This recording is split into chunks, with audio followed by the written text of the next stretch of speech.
Guys, I'm outside working on a cabinet that a client brought to me. Okay, they're going to take this and they're going to turn it into a vanity for their bathroom. So since I know that it's going to probably be around water and get wet, I want to make sure that it's really well sanded. And I think one of the big mistakes that people make whenever they think they can just redo furniture is they come in and they're like, oh, I'm going to slap this paint on there. As long as it looks good and it looks nice, then it'll stay. But what I've noticed in all of my stuff, I've got to sand it down, because if I don't, then I don't know what it's going to look like in 20 years. And I keep my stuff for that long. So I hope you guys do too.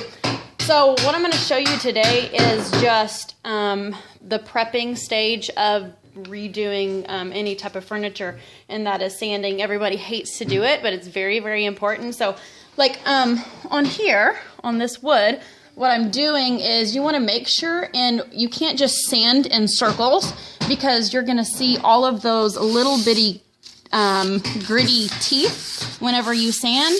So you want to make sure and you sand in the direction that the wood is going to go, and you want to make sure and sand in the direction that your paint is going to go as well. So you don't want to come in here and do big swirls. If you do big swirls, then it's just going to pretty much look like poo-poo by the time you're all done with it and painted over the top of it. But making sure that there's grit underneath is what is very, very important whenever you're repainting and redoing furniture, especially something like this that's going to be used.